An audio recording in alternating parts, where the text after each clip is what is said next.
All right. Yesterday was a roller coaster of a ride. Dwayne Thomas is with us to talk about it. We are in the process of getting Dwayne Thomas. We'll check in with him in a moment. We were we were down 500 some odd points at some point in the morning, rebounded all the way to almost zero by the mid-afternoon, and then fell ultimately. I think we finished down 125. So it was a wild and wacky ride yesterday. In the process of getting Dwayne Thomas from Stifel, Nicholas. You know what? Why don't I do this? Let me tell you about outdoor living.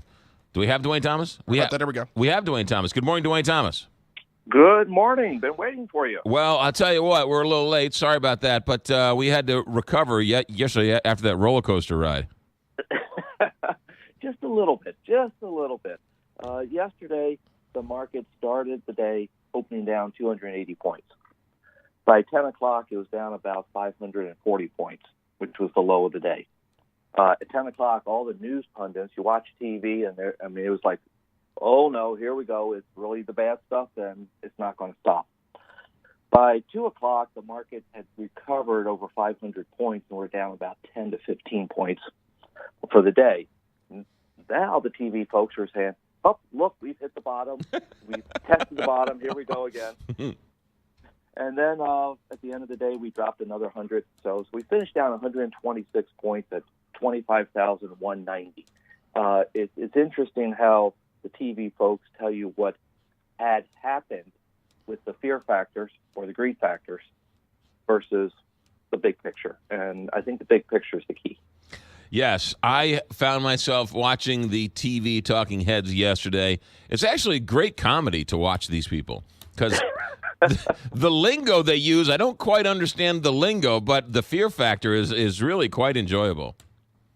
Well, they don't sell advertising unless people watch every second, and it's about short term, and people get caught up in short term. And we've got to focus on the long term. There's some things evolving and changing we have to pay attention to right now. Some key factors. Profits continue to rise really nicely. But this is the first quarter that revenues have not risen quite as quick as profits. And that's a bigger picture with the economy. Right. And we have to pay attention to that. All right. Speaking of earnings, UPS, what did they say?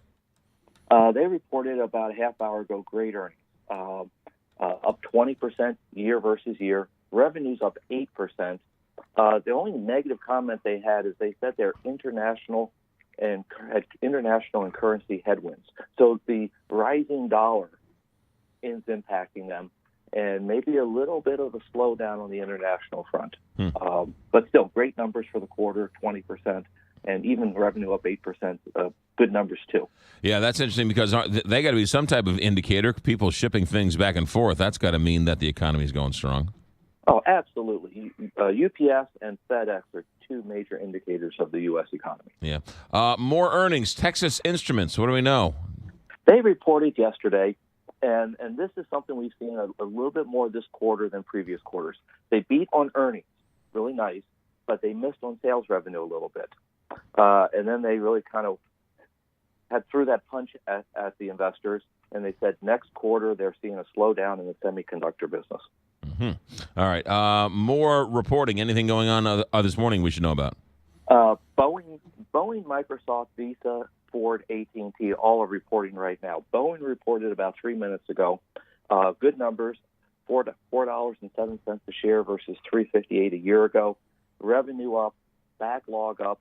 But the big thing is they also said they expect revenue and earnings to be up higher than analyst expectations in the coming year. All right, and then after that wild ride yesterday, are we on for another one today, or what's the story this morning? We will find out. The market, the Dow, looks like it'll be down somewhere between 80 to 100 points on the start, but we haven't seen Microsoft earnings yet, Visa earnings, Ford with the auto industry. All those will play a factor to how we move around today. So. Dwayne Thomas, I must tell you, you're a terrible talking head. You're not selling fear, you're selling facts. I don't know what we're going to do with you.